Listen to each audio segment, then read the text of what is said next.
Well, hi everybody. Today's video is just a bit of a follow-on from the last video I put up about fitting, and today we're going to deal with the driver. And this is one instance where big isn't necessarily better, boys. In fact, big can be bad.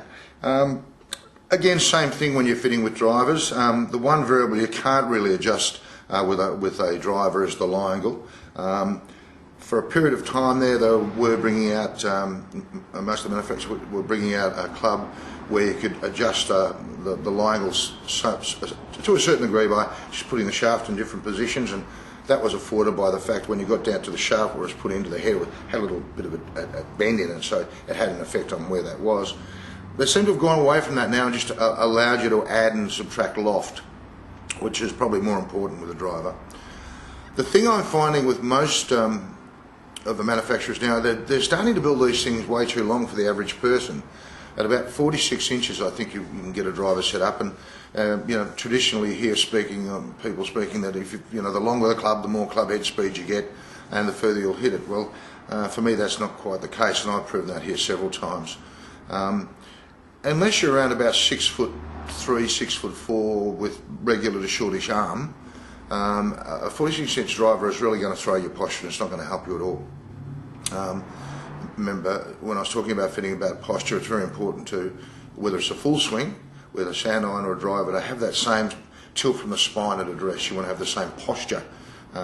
Obviously, consistency starts from somewhere, and part of that is having the same posture, be it a sand iron or a wedge for a full swing, as I mentioned a moment ago.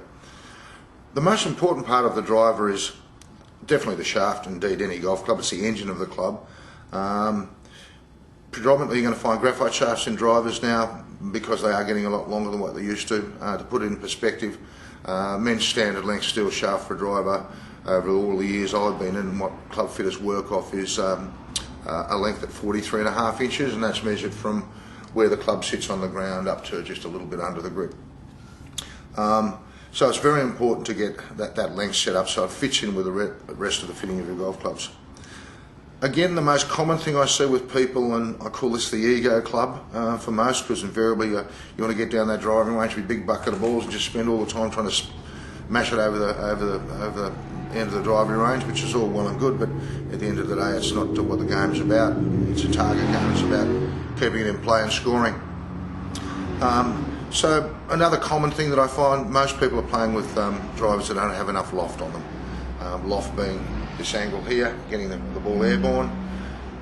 Ramification of that is if you're having a straighter faced golf club, the straighter the face of the golf club is, the more highlighted your flaws and faults are going to be in your technique and by the flight of the ball. That's demonstrated by the flight of the ball.